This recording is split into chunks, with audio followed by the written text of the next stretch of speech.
Wobbly kick from Pasteur. Gavin Holmes steps out of a tackle across the 50.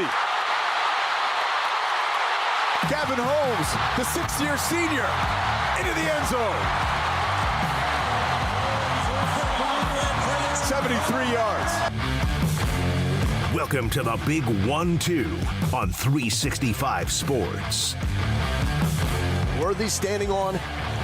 He's on 35. Blocked, swallowed, engulfed, picked up, and it's Robinson!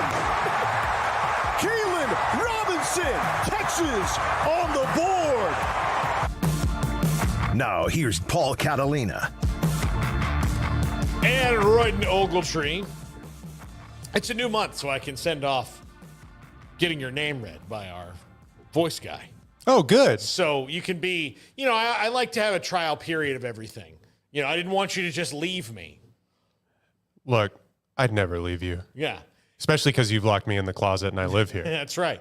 It has to do that. But it was a crazy week in the Big 12.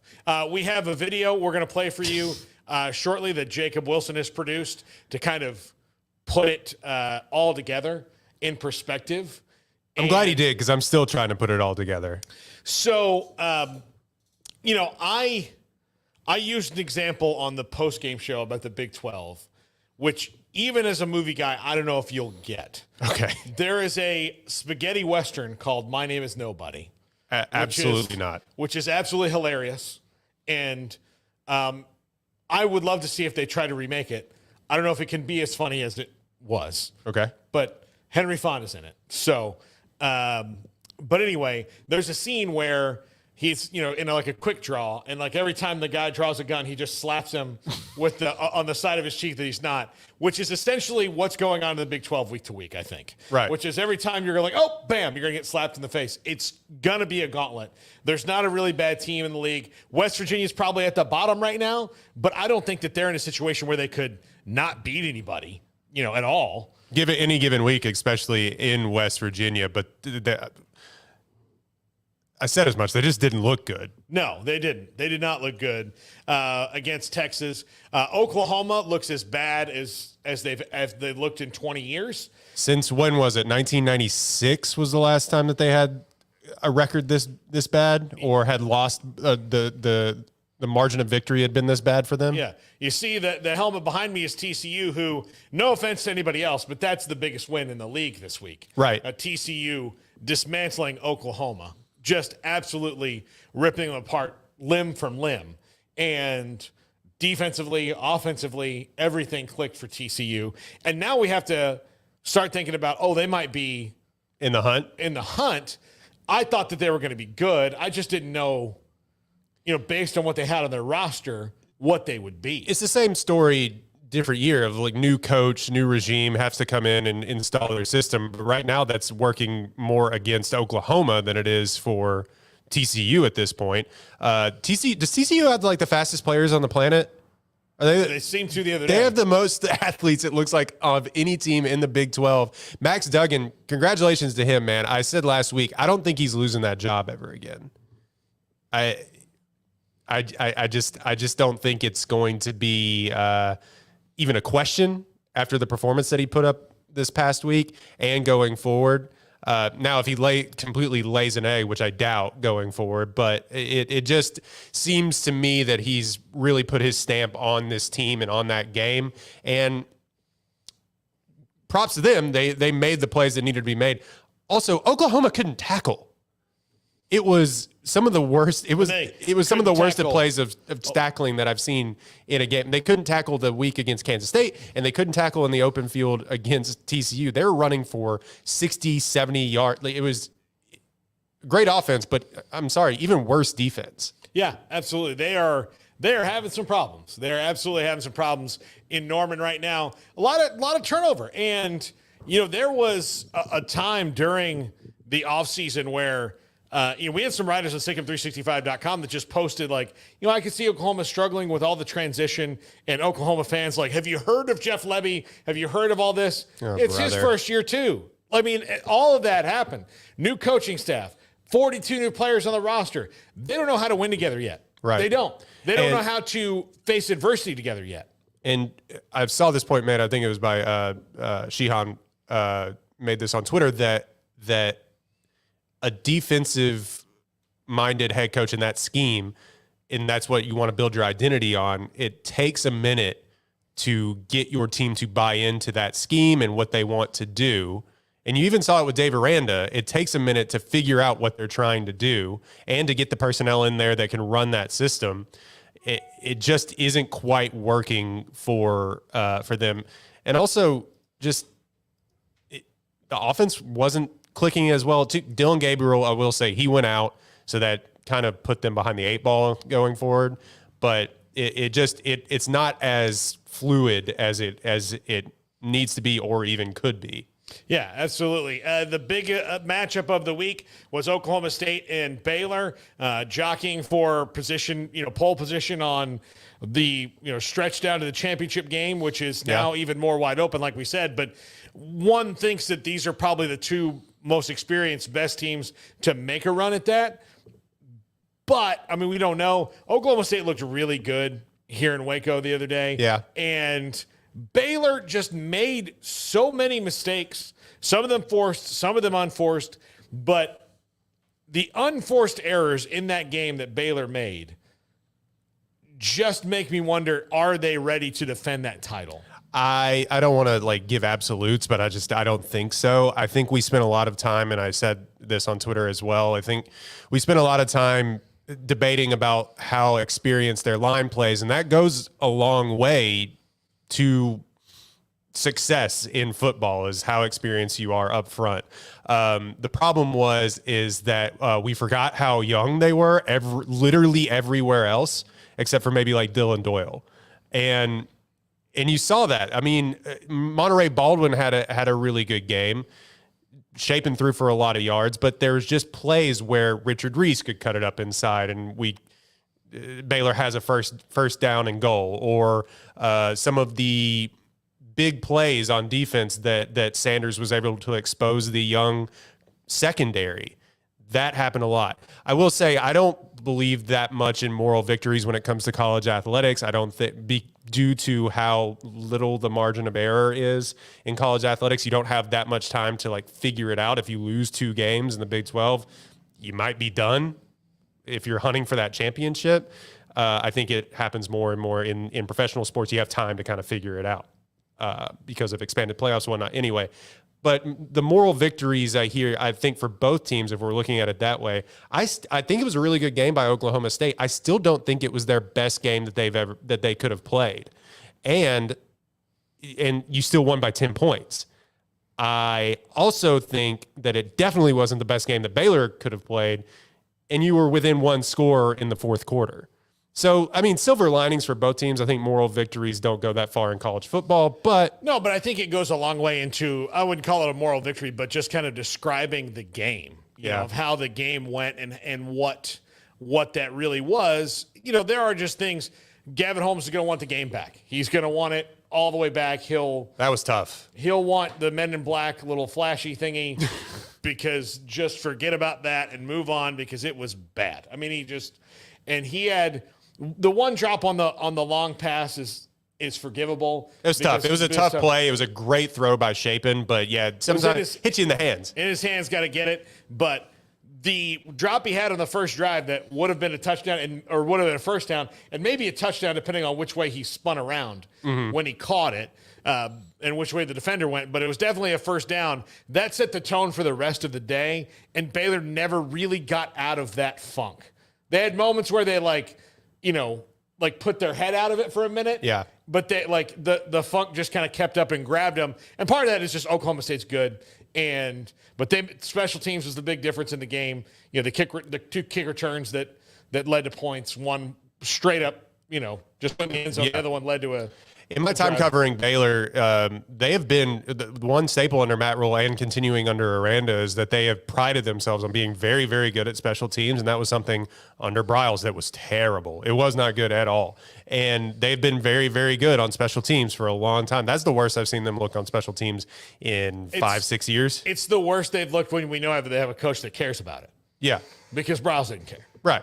He didn't care. Yeah, Aranda talked a lot about the hidden yardage in this game. Now, there wasn't a lot of penalties or anything like that, but yeah, the first kickoff return, and then once you pulled within a touchdown again, the second kickoff return that went past the 50 was just a backbreaker for Baylor. Now, I credit, and we talk about this game a lot, sorry, but I credit Spencer Sanders for making the big-time throws. Still ended up not being his best game, and I said the problem was going to be his legs. Said that on this past show, and he did it. Yeah, he did it. 75 yards rushing, and it was all seemingly in big spots. Third and longs. Yeah, exactly. Just all backbreakers where they're huge plays. Iowa State falls to Kansas, and really, what a weird game. A weird game. But Kansas, to me, proved that they can win playing your game. Yeah. Iowa State made Kansas play Iowa State's game, and guess what happened? Kansas still won. Yeah, what does this mean for Iowa State? I don't know. I mean, I think that's something we can investigate down the line, and let's see how they respond to this. But that's 2 straight losses in conference, and they're once again looking down the barrel of a disappointing season when they looked like they might be getting something going. When they had expectations, you have the quote-unquote more talented quarterback, the wide receivers to make big plays, and they only eke out 11 points. Granted, in Kansas, another sold-out game, but it also just wasn't the best game for that Kansas offense either. They didn't run the ball particularly well. I will say what they did do was get to the quarterback. I believe they had like 5 or 6 sacks in that game. Yeah. So, and they made Hunter Deckers turn the ball over, which I guess now he is prone to do. And so they turn it into a rock fight, and they only scored like a field goal, I believe, outside of the second quarter. It was all in the second quarter, and then. What do you think about the 4th down call trying to go for it, going for the field goal when that guy had already missed a 38-yard field goal earlier? He didn't look settled at all. Sometimes you just got to go. You got to roll the dice. All right, real quick to get to the next segment. Texas Tech and Kansas State. This was a good game. Tech hung around. Tech is not going to go away. They're not going to win this league. They're not, especially now with 2 losses in conference, and at least one more to probably come. But they have 1 loss in conference. I'm sorry. Right? Which one? Just the one. If I could pull up. Yeah, I mean. Just this one. So, yeah, I keep inventing an extra loss for Texas Tech. But that was NC State. That's not in the conference. That's a totally different conference. In fact, that is ACC. That is the ACC. But they hung around, but still, Adrian Martinez, 171 yards rushing. They didn't have an answer for him. So Kansas State, if that's the way the season's going to go, if you're going to let Adrian Martinez do that, they're going to beat you. Yeah, if you're going to just allow them to run quarterback power on you, sorry. It's just. And not only that, Deuce Vaughn was great in the game too. So they have 2 weapons at Kansas State. Yeah. If you let both of them be successful, you're going to lose.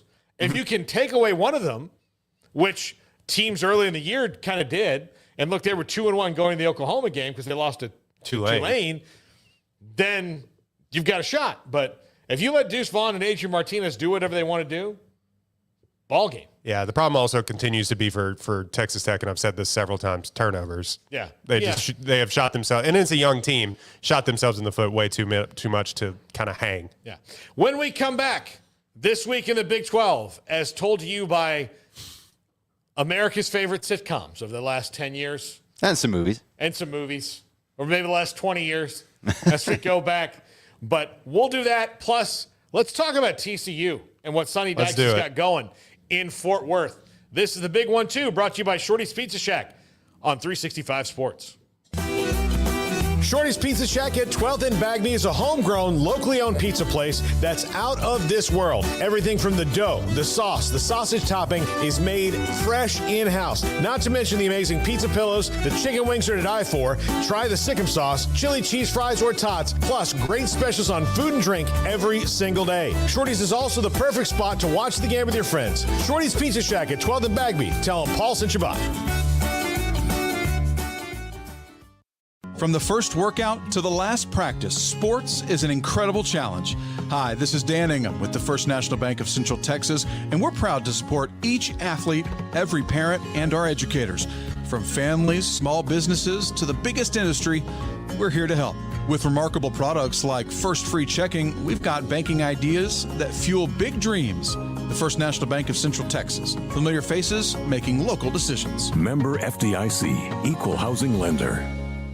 Born in Waco, Brotherwell Brewing exists to serve the Central Texas community with locally crafted beer of the highest quality. They want to bring Central Texas closer to the brewing experience so everyone can enjoy well-made beer as much as they do. For 2.5 years, they've been bringing high-quality beer to Central Texas at their location on Bridge Street in East Waco. Brotherwell Brewing believes in community and bringing people together to enjoy products made in their community. So for your game day, whether it's a tailgate or at home, stop by Brotherwell Brewing for high-quality craft beer made right here in Central Texas, 400 East Bridge Street, and check them out online at brotherwell.com.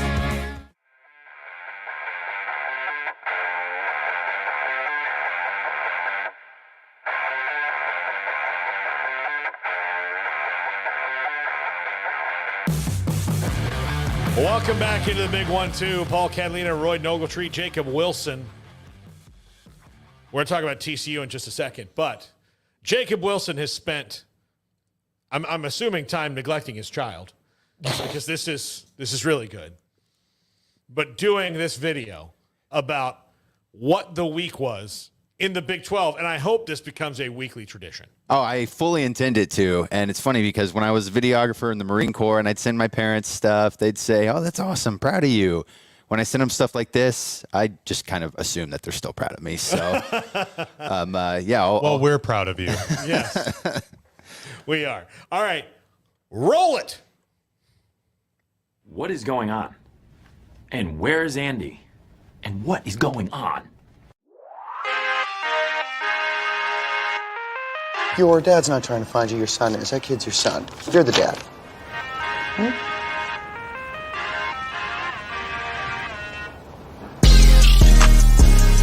I made a huge, tiny mistake. His name is Ricky. Ricky Bobby. Ricky Bobby? He's got two first names. I'm not sure what to do with my hand. Be good just to hold him down by your side. Yeah, great. Well, we were real happy with what was going on. What did you exactly think of my demo? Like, did you get it? Did you get it? Oh, no. I was going to listen to that, but then I just carried on living my life. Really? Have you heard of paper? It's gonna be like that, huh? I don't like him, his giant head, or his beady little eyes. That's all I got to say on the matter. Release the meteor! Release the meteor! Oh! No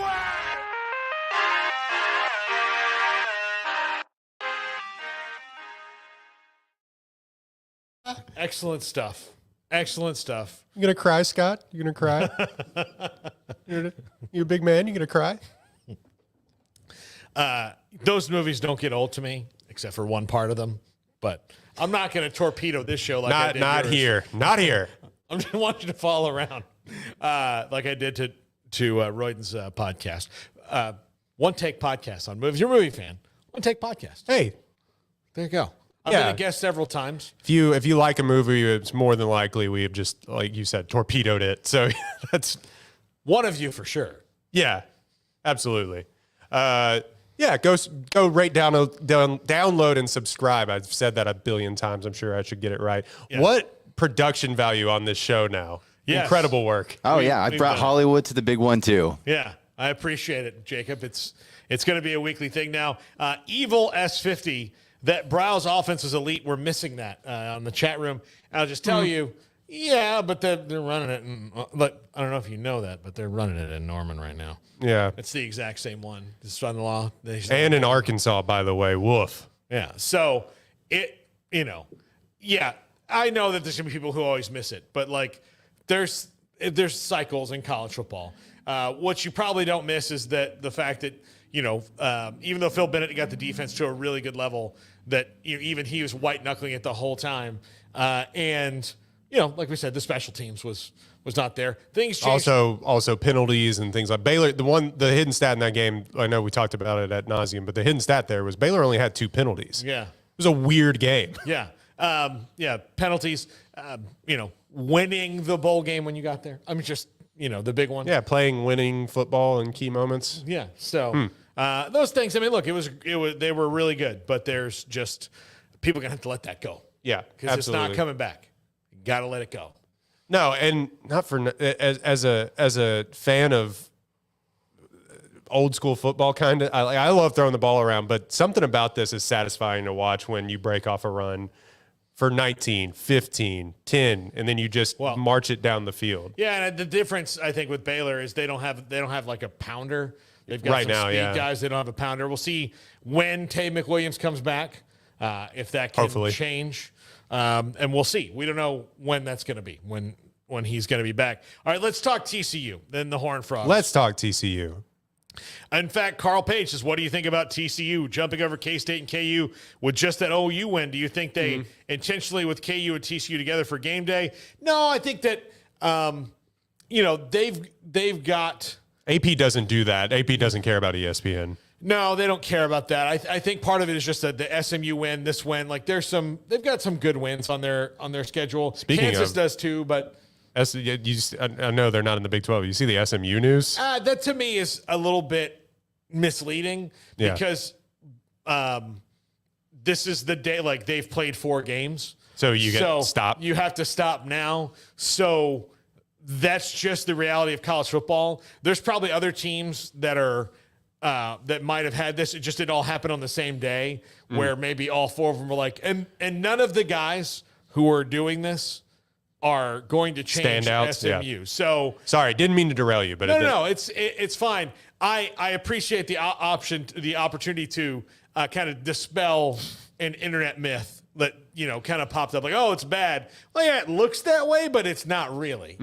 It's just one of the realities of college football. If you read the people who cover SMU, they're like, it wasn't like Tanner Mordecai was one of these guys, right? Or Preston Stone, their high recruited quarterback from a year ago.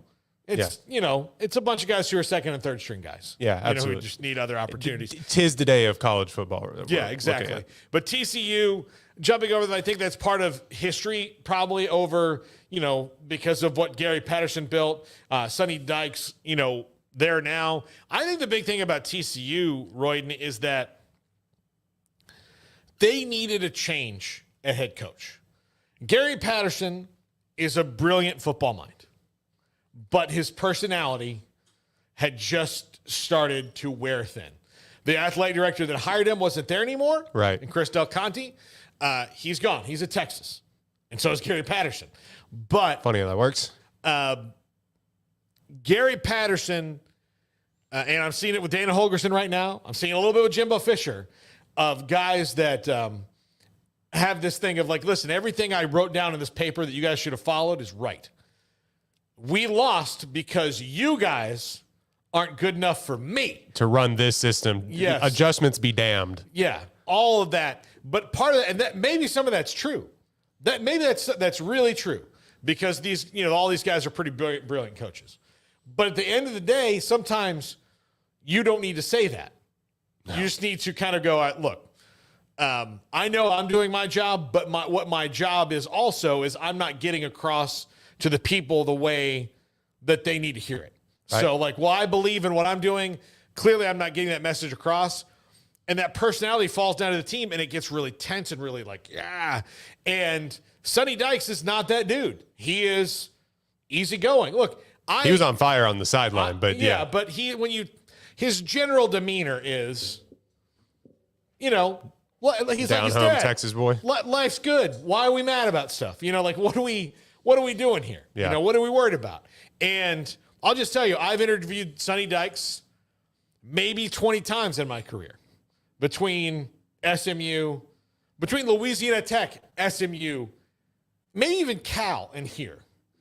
I forgot that Cal stop. Yeah. So and TCU.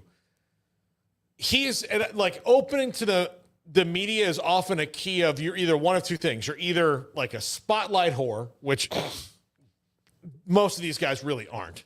There are some of them egomaniacs, but you have to be a little bit sometimes to be these top tier coaches. Or you realize that being open and honest and available is a lot better than being cagey and thinking that everybody's against you when they're not.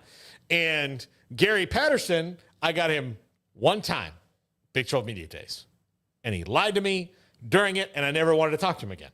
So He lied to me. I never held a grudge. He lied to me. I knew that he did, but I don't want to talk. Like, if you're going to, part of that is you really think I'm like, you're going to lie to me and I'm dumb enough to not like check that. Like it's disrespectful to me. Like, that's why I was like, well, I mean, he doesn't respect me. I'm not going to give him the time. He took a judgment call. He was like, this guy won't back it up. Yeah. Oh, he's dumb. Look, he's dumb. I think he looks dumb. He's does that, you can't do that to people. And then, maybe we had him another time, but we didn't have him a lot. And Sonny Dykes is open to that stuff. Also, his demeanor, like Gary Patterson, sweats like crazy on the sidelines. Dedicated cowgirl, people he's forget. All tense. Max Duggan is one of the best stories in the Big 12 this year because you take on the personality of your head coach. Good or bad, that's how teams do it because they spend so much time together. Max Duggan's problem wasn't that he's not good at football. We've seen he's pretty badass, right? When he's going. And healthy, too. And healthy. His problem was when he was healthy and not playing well, he was just just so tense and like freaking out. I remember Jerry Kill like having to calm him down on the sidelines and for him to go back out there. They benched him a couple times. I don't think because of ineffectiveness. There's like, this guy needs to go chill. The weight of the world felt to be on his shoulders. And then, if you need to chill out and the one leader of your team is a guy who has zero chill, negative chill. He owes chill. He's in debt to chill. Gary Patterson. It is not going to work out well. Then you get a guy who's just awash in chill, and so Sonny Dykes, and all of a sudden Max Duggan's great, right? Yeah. He has the game of his life. Why? Because there is something weird in college football, and it happens in pro sports eventually too, but there's something weird in college football where you say the personality of the coach and so on and so forth. Sometimes even these Hall of Fame coaches, you almost saw it with Grant Taff a little bit. They took them as far as they were going to go. Mm-hmm. And Gary Patterson, I think, maximized what he was going to get. I mean, they went to the Rose Bowl couple times. Yeah. They won a Rose Bowl. He had a statue put up. Obviously, he's the best coach in TCU history. He deserves that. Even then, it feels like sometimes if you're unwilling to adjust, there's just points where these Hall of Fame coaches it'll just die. I don't know how or why that happens, but we've seen even with Nick Saban, this isn't as obviously they've had the outlier of continued success, but even when offenses were passing them by and they were still running what looked like the wing T, he was like, oh, maybe I should get an offensive coordinator in here that can can throw the ball. So Lane Kiffin comes in. Yeah, adapt or die. Yeah. And then a bunch of other guys since then, rotating door of washouts. Of the Saban Rehab Center. Yeah. That's what he does. And so, that TCU had gone as far as they could. And it's different. Like Grant Taft's situation was he went to Baylor and told them, look, I will retire unless you get me some facilities here that are with the 90s. That's fair. This in the 90s, they had 2 Nautilus machines for a weight room. That's what they had. He's told the story many times. And when he told me the first time, I thought he was being exaggerating. Facetious. It was just 2 Nautilus machines. He said, no, I've got a picture in my house. I'll show you. We had 2 Nautilus machines and a treadmill. And he's like, this for 53 scholarship players? Your 85 scholarship players?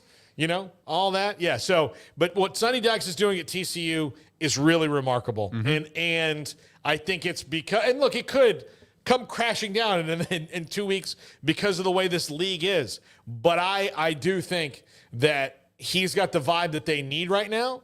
And they've got some good talent on the team. They recruited always fairly well. I mean, they're not blue chipping it all over the place, but they've got guys that can play. And they just were, I think, at a point where it was enough. And he won by, sorry, I know we're running long, but he won at SMU by recruiting that North Texas, at the Dallas-Fort Worth area and really maximizing the potential that he had there. And if they continue to do that, they're in good shape. there's athletes all over Texas, but especially in the metropolitan areas. People don't know that. Yeah, exactly. All right, when we come back, we'll look ahead to this week, including a very subdued, at least nationally, Texas and OU game at the Cotton Bowl. Yay. But some big games in the Big 12 this week. Baylor and West Virginia are off. And plus, we're going to pick one that's a future opponent, a future Big 12 member in our picks. This is the big one, too, brought to you by Shorty's Pizza Shack at 12th and Bagby, and coming soon to Hewitt on 365 Sports.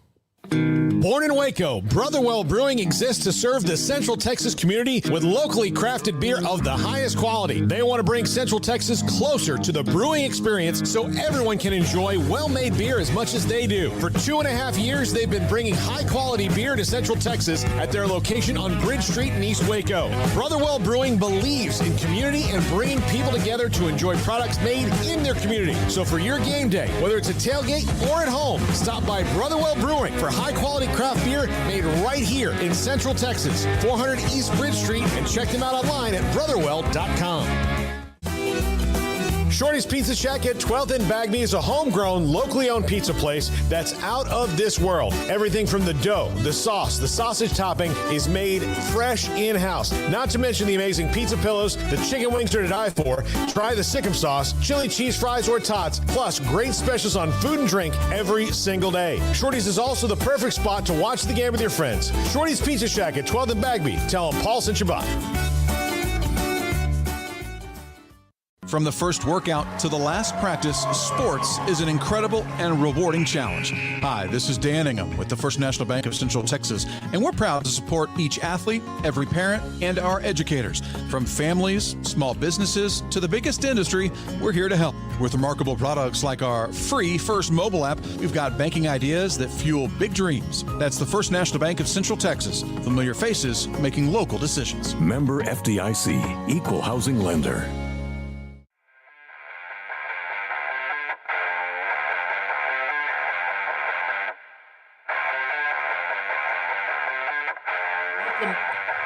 Welcome to Jack McKenzie to the show. Yeah, I just saw him there. Just leaving stuff on the desk. Man, what is this? Unprofessional and rude. Yeah. Kidding. I mean, Roy, you just saw him. He's like, buy me a longer one of these. That's what he said. In so many words. I mean, he was much more polite about it. And it was honestly something I did personally break, but still. I mean... We pay people in Shorty's Pizza Shack here. Yeah, look, I don't need the actual details of the story to make me look like a jackass. I want to be the winner. You're the hero of your own story, Paul. Exactly. Absolutely. All right, this week in the Big 12, it is week 6 already. So we're at the halfway point. Is this the halfway point? Everybody still will have. I don't know. Everybody still has one bye week, except for I think Oklahoma State already. I don't know. I'm messed up. It's October. This show goes on until late November, right? Yeah. Yeah. If not, maybe after. And in January, we do the bowl games. We have to figure out how we do those bowl games and all that, but maybe like a bowl preview and then like a bowl recap. Yeah, I don't know. We'll see how they all fall, because they could be at weird times. We don't know. This league could beat up at each other so much that, one team's going to get to go to the Sugar Bowl. The Boca Raton Bowl or the Idaho Potato Bowl, and the other person's, in the playoff. Yeah. So let's start 11 o'clock games. The one that Game Day thought they were going to be at, as opposed to the one that they actually are. But they've been at this one enough times. Everybody knows it exists. Corn dogs and the fair and blah, blah, blah. But Texas OU, both these teams have a couple losses. Texas, to me, after last week's West Virginia, did what they were supposed to do. They should do that again and send Oklahoma to 3 straight losses to open up the Big 12 season, because Dylan Gabriel's not going to play in this game. Yeah, he took a sliding hit similar to what we've seen several times in college football, but he was going down and the guy nailed him. He's not going to play. We've seen weirder things, especially now in the NFL. They're tying people's heads back on with duct tape and bubble gum. But I think that he's with that caution that I think is nationwide now after the Tua hit, to be perfectly honest, that I don't see him playing. And the backups, albeit thrust in there, didn't do much to inspire a lot of confidence when they came in, even against TCU. No. I know everybody wants General Booty to play and be good, but that's not going to happen maybe anytime soon. They're having walk-on tryouts this week for quarterbacks. Are they really? At OU, yeah. That's not great. No, because they need some depth. I was going to make a General Booty joke, but it escaped me, so I'm just going to let that one be. Allen, native? Was he No, like an all-time? He's from Shreveport. Was he? The Booty family is all from Shreveport. Okay, I don't know why somebody was telling me Josh, that Abram, they played at Allen for some reason, but anyway. I'm not saying he might have, but I think they're. Yeah, I mean, it'd be a great story if we had a quarterback that was incredible named General Booty, but I just don't know if that's going to be the case.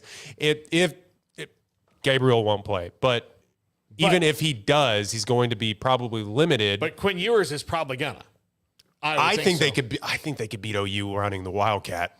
And I think, especially with the way they're tackling right now, and they gave up runs of 69, 67, and 36 yards in that game against TCU. I'm being a little cheeky when I say that I think they could run Wildcat, but I think that you might see them actually run Roshan Johnson out there, take the snap and hand it off to Bijan. Like you may see that. Yeah, you might have time. Just say Hudson Card's been playing on a bum ankle. Might as well get him some rest, and then if you can save some hits on Quinn Ewers, why not? Their wide receiver. Granted, sorry to West Virginia fans who called me a talentless hack last week. The West Virginia secondary wasn't very good, so their wide receivers were just streaking wide open down the field. I don't know if that's going to be quite the case against OU, but it looked that way against TCU. So if they can just get the ball to Xavier Worthy, I think they'll have an easy time with this game. Yeah. So I'm picking Texas. I did a Patreon yesterday with Joey Foster from Golden Blue Dude, and and he's he said as much about the West Virginia secondary as how that's what they're worried about not getting fixed. The team, West Virginia, is probably not as bad as their fans feel they are right now, and they're freaking out about, but the secondary is probably not going to get fixed in short order. But they do have the week off this week. The game that Game Day is going to. In Lawrence, Kansas, TCU and Kansas at 11 a.m. Still, the disrespect on 11 a.m. kick. But, I don't know if it's disrespect, but, come on. Give them the primetime game. Who's in prime time? I think it's LSU and Florida on ESPN. Yeah. I'm not sure who's on ABC. I get it. That's going to get bigger ratings than TCU and Kansas. I get it. LSU and Florida are both average, very average. And these two teams are playing really well right now. Number 17, number 19. Kansas showed that they can get muddied up a little bit and they can still win. And TCU's on a roll right now. I was interested in that to see how their offense, which has been very dynamic, especially running the football, was going to do against a good defense. And Iowa State does have a good defense. I mean, Baylor put up 30 on them, but I still think they have a really, really solid defense. And it wasn't necessarily great. Devin Neal had a really good game. Jalen Daniels struggled a little bit, but he was still able to run the ball in for a touchdown. I don't know if TCU has as good of a defense as Iowa State, even though they held Oklahoma to 24 points. I think it may be a shootout. I really don't know. Have my finger on the pulse of this game. We're doing picks next segment, or is this it? No, we're doing picks next segment. We'll give that away here in a little bit. But that game against Iowa State, I said, was a rock fight. I think that this one will be a little bit different. Kansas at home may get a little extra juice one more time, though, too. And hey, man, good for them. College game day, enjoy it. It's always awesome. Most wins in a row for them to start their season since 2009. Their freshman class were all in kindergarten. Really? That's insane. The last time that their freshmen and sophomores were 5 and 6 years old the last time that they won that many games in a row. Now, the last time they won that many games in a row, they lost 7 straight. So that's not great. But yeah, I think this is the best story on college football right now. Texas Tech and Oklahoma State, the 2:30 game on FS1, and Texas Tech is going to hang around in this game because that's what they do. As they're known to do. That's what they do. They're going to hang around. They're not going to let Oklahoma State run. But this one is at Boone Pickens Stadium. Oklahoma State's 7th ranked in the country and very deserving of that ranking right now. Mm-hmm. I think that it's going to be tough for Oklahoma State or for Texas Tech to wrangle Spencer Sanders.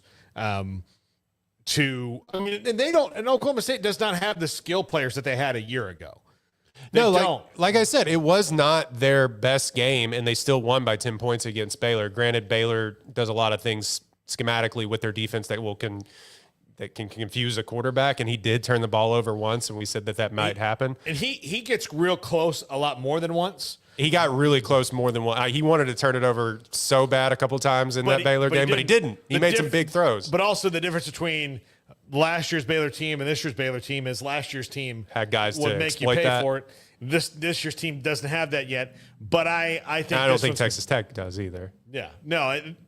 You went right to my point. Sorry. So yeah, no, it's fine because if they don't either, so I think that's where it's gonna kind of go for Texas Tech. They do need to take a page out of, like, I understand that Adrian Martinez is probably more of a physical runner than Spencer Sanders is, but I do think they need to take a page out of that playbook and run him more than, I think he ran like 9 times, a few times on design runs, but I think this could be a game where you see Spencer Sanders maybe run it like 15 times. Yeah, maybe especially so. Design runs. All right, in a game that Iowa State needs badly, they are also, like Oklahoma, 0-2 in the conference right now, and they're welcoming Kansas State, who comes in red hot, beating Oklahoma and then beating Texas Tech. Adrian Martinez is playing as confident as he ever has his entire career. It's like Nebraska never even happened all of a sudden. And he got in a good situation. That's crazy. Yeah. And they got him out of his head, and he started playing like the superstar athlete that he is. Because when he was in Nebraska, you could see it. He's unreal athletically gifted. Mm-hmm. But he was so much in his head, and there was so much. Part of it was sometimes you're in a relationship that feels good, but you have to quit it. And Scott Frost's only plan for every Nebraska game was like, go fix it, Adrian. Hope you don't fumble. No, I mean, he got out of the relationship. He got some therapy. He started working on himself, hitting the gym, and now look, he's making plays with better material. How about that? Exactly, absolutely. So, but this one for Iowa State, they really need. Would it surprise me as much?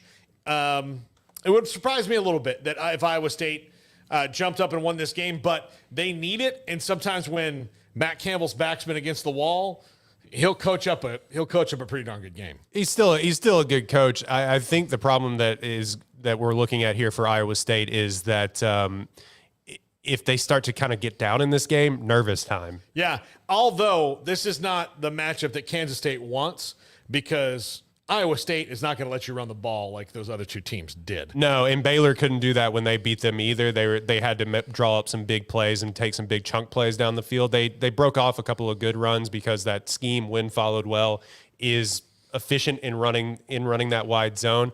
Adrian Martinez and Deuce Vaughn both ran for 170 yards last week against Texas Tech. No, I just don't foresee that happening. Now, he was able to make big throws against Oklahoma. Again, we say Oklahoma may have secondary issues. We'll see. We'll see what if you force him to throw the ball more than 25 times, what the efficiency is there. But it almost is. Remember when Colin Klein and them were running basically, I mean, he's the offensive coordinator now. They're running basically the same offense. That it worked until it didn't one time against Baylor. So I don't think this is that week, but I love the thought of we're just going to keep doing the same thing. Stop it if you can. Yeah. All right. We're going to take a break right here. When we come back, we'll make our picks, including BYU and Notre Dame from Sin City. Vegas Bowl. Or as the people at BYU call it, Las Vegas. Yep. This Another is game. The big one, too. Brought to you by Shorty's Pizza Shack on 365 Sports.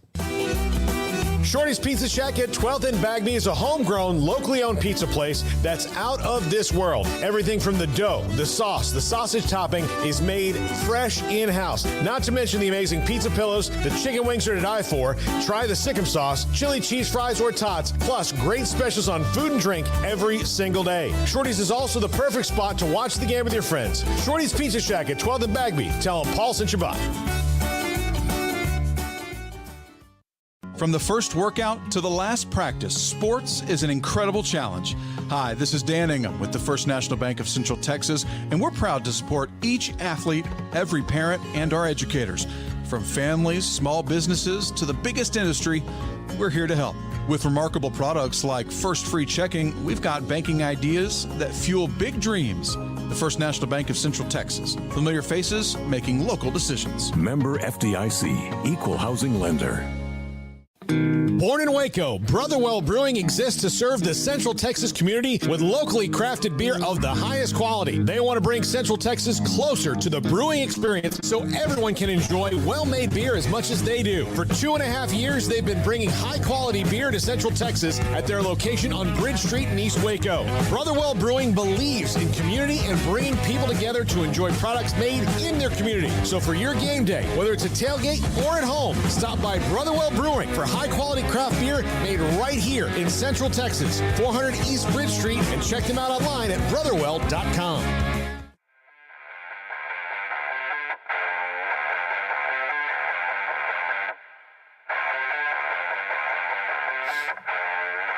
Welcome back. The Big 1-2, 365 Sports, brought to you by our good friends at Shorty's Pizza Shack at 12th and Bagby. Hey, if you're coming to Waco for any reason, but I say you're coming in to watch an away game, like you might be here in a couple of weeks, say on Homecoming, the 22nd of October. Yes. If you're a Kansas fan that's coming in and would like some delicious pizza, wings, or whatnot, chili cheese fries that are quite good. That was like a tuning fork right there. Incredible. But yeah, go to Shorty's Pizza Shack, 12th and Bagby. Great vibe, great place for especially Friday night before the game. Like you're coming to town, you know, it's a good spot to hit. And the vibe at Shorty's, second to none. Always have a good time. We've been saying this forever. I just cannot wait until that Hewitt one opens up. It's gonna change my life. It's gonna change Jacob's life. Yeah, when me and my wife were dating, I went there with some of my buddies, and I met up with her later. And I don't know what happened. I guess I was feeling a little bit happier than I otherwise would have in that situation. She asked me, "How many drinks did you have?" I said 2, which was honest. Yeah, but guess what they serve at Shorty's? I've had 3. It's fine. Yeah, absolutely. Okay, so this week, our picks. Let's, you want to go backwards? I want to end with Vegas BYU. Vegas BYU? Yeah. Okay, we'll end with Vegas BYU. I want to end with BYU Notre Dame. Why not? Notre Dame. Okay, we'll start though with the evening game and go back. Okay, Iowa State, Kansas State. I picked Kansas State. I will also take Kansas State, but this is not the best matchup for them. No, and we just talked about this last time. Let me see what the line is on these games, what they're opening up at. Kansas State, only 2-point favorite going into Iowa State. So even Vegas doesn't quite like the odds that much, again, at a pick'em. If Matt Campbell draws up the best game plan and Hunter Deckers is accurate, they stand just as good a chance to stay in it, because up until the fourth quarter, until Kansas State kind of just wore them down, Texas Tech was in that game, like we've been saying, and eventually cooler heads prevailed, and he was just able to break off those runs. Where Texas Tech got themselves out of it was by turning the ball over, and now Hunter Deckers is now sitting at, let me see what this is. What's he sitting at? Six interceptions already on the year? Yeah. He has big playability, but when it's not working, it doesn't look great. Yeah. All right. Texas Tech and Oklahoma State from Boone Pickens. From the Boone. Do they call it the Boone? They should. Or they call it the Pick. You're asking the wrong person, brother. We were up there at the same time a few years ago. Were we? 2019. Were you at that game in No, 2019? You may be mistaking me for someone less handsome. Okay. I don't know. Maybe so. Well, I've been up to Oklahoma. I don't know if I've been up to T-Boone Pickens. Okay. But when they're slapping the paddles on the side, it doesn't make for a great experience for the away team, I imagine. I wouldn't bet on this game with your money. It's 9.5. It's a 9.5 point favorite for Oklahoma State. Now, they did come away with a 10-point win over Baylor. But I still think that the Texas Tech and the fighting Joey Maguires are salty enough to they can hang around. to make something weird happen. They're going to hang around. I still think that Spencer Sanders, the prevailing thought is that Spencer Sanders is probably the best quarterback going right now. Unless, Adrian Martinez and Jalen Daniels have a case, but best pure quarterback in the league right now, it probably is Spencer Sanders. So usually I've said that usually that's enough to win, but we'll see. And their defense, like we've said, isn't quite as good as it was last year. Now, granted, they had a top 5 defense last year. Will Texas Tech be able to exploit that? I don't know. Yeah. I don't know what to think of this team. Sorry. Yeah. They're going to hang around, but we both have the Pokes in this one. The Red River rivalry, the second to last time probably. At most the third to last time that'll be in the Big 12 Conference. Oh, right. I was going to say, I was like, what? They're going to the same place. Look, the couple years of this show, we won't be picking it. I mean, it just won't be. Oh, darn. Whatever will we do? Yeah. So, but Dylan Gabriel hurt. If Dylan Gabriel was going to play in this game, I could convince myself that Oklahoma wasn't going to lose 3 games in a row, even with that defense, because it could be just a crazy shootout. Yeah, I would fade Texas a little bit on that, but I don't think. But I think with all that's going on and Dylan Gabriel hurt, this is the horns here in this one. Still always a wild rivalry. Texas is going off at 7-point favorites. Again, not sure that I would bet on that with your money, but I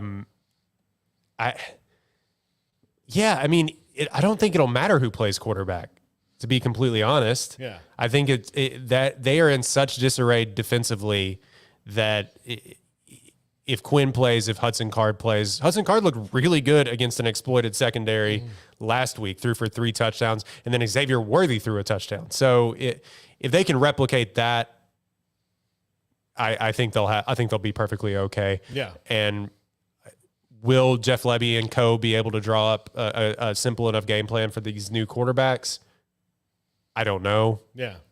I think what I saw from Texas against West Virginia will probably be replicated here. What Jeff Lebby and Kendall Briles and Art Briles were able to do when they were here at Baylor was, there was a point where quarterback went out fine. They could do it. But you get to a point where you don't. None of these guys, except for Dylan Gabriel, are their guys. Right. They didn't. So these are not the ones that they really wanted necessarily. So you're at a point here where your experience factor is going to be tough. All right, Kansas hosting TCU. College Game Day will be there. Right? No, you're picking Kansas, right? Hey, I'm picking Kansas until the wheels fall off. I keep saying this, and it didn't. They proved me right barely last week, but. Yeah, Kansas. Go Kansas, except for I don't actually know if they'll win this one. So I'm kind of with you on this one. It's fun to pick. It's fun to pick. We're both picking the Jayhawks in this one, although this might be the matchup that gets them. But they're at home. College Game Day. Another sellout right there. I mean, they are, dare I say, this is maybe more favorable for them. If they win this one, you start to have some interesting conversations. Again, it could have peaked last week in a really tough game. They're in the meat of the schedule now. So this is where the rubber meets the road. Now, are they going to win a couple more games this year? Heck yeah, they are. Mm-hmm. They're not going to play Oklahoma, who's not doing well right now. It can't stop anybody. They got to play West Virginia. They already beat West Virginia. Oh, they did beat. That is the 18th time that I've messed up a West Virginia take. So yeah, I guess your hate is warranted, West Virginia fans. Yeah, it's going to be tough. But we're just. I picked against them last week, and it burned me. Proved you wrong. I will pick Kansas until they lose, or until next week. Whenever the Paul, quick question: what bowl game, and Royden for you as well? What bowl game do the Kansas Jayhawks play in this year?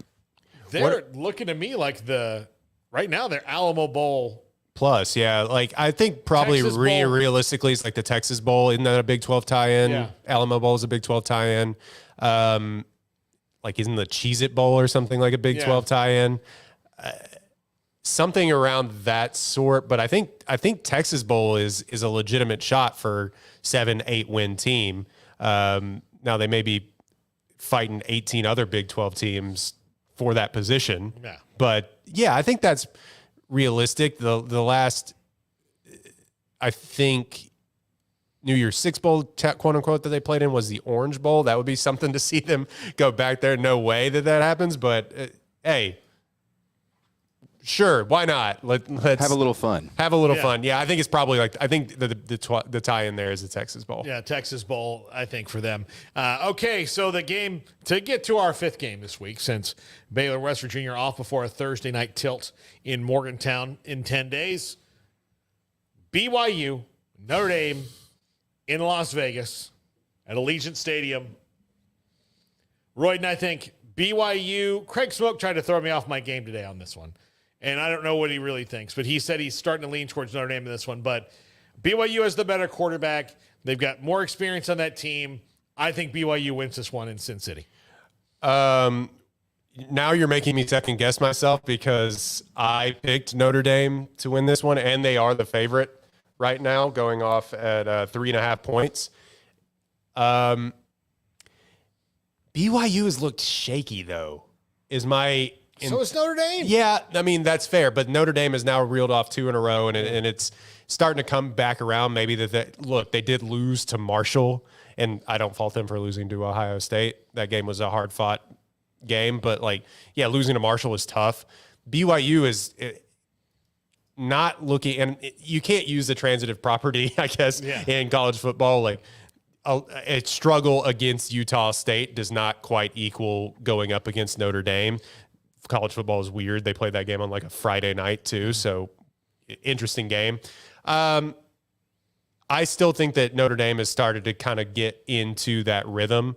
They definitely, I think, have the more talented team. BYU does have the more talented quarterback. Are their wide receivers back? Their big play wide receivers? Gunnar Romney is back. Okay. So I'll tell you this. They beat Cal, and Cal got robbed in that game by the officials. Straight up robbed. And they beat North Carolina, a team that I don't really think is all that good. So that's why. North Carolina hasn't ever sniffed what a defense is this season. Exactly. They don't know. It'll be an interesting game, especially in Las Vegas. And we were joking off the air that not going to Vegas and partaking in anything maybe the big factor here, but that's half joking. I just think that Notre Dame is probably playing a little bit better and has the more talented team, regardless of what you want to think about BYU. BYU has some talented athletes, and I think their quarterback is going to play on Sundays. I just would, in this environment, I just would pick Notre Dame over BYU. All right, there we go. That's our picks. What are we doing for the season? You'll never know. You have to do that research on your own. According to you, we're undefeated. We've not been wrong, even though we've not agreed with all the picks. So we're both not wrong. Jacob, is that true? Oh, 100%. There we go. Yeah. We're never wrong on our picks. Please do not go back and look at the ones that Levi Caraway sent for Smokey, Craig, and I last week, where I went 1-6. Oh, yikes. 1-6. And that was straight up. That wasn't even against the spread. That was 1-6. Straight up. Straight up. I'll ask the question again, Paul, and you saw it in the video. What is going on? Yeah. What is going on? You know what? It happens when I pick against Kansas. That's what I shouldn't have done. Never pick against Kansas. I jinxed it. When you see me put my laptop away, that means the show is over. It's like Mr. Rogers, putting on the shoes and the jacket. Yeah, that's it. Won't you be my neighbor? Yeah. So that's going to do it for us. For Jacob Wilson, for Roy Ogletree, I'm Paul Catalina. Thanks for watching the Big 1-2, everybody. Please like and subscribe, and go to Shorty's Pizza Shack. Bye. Bye, neighbor.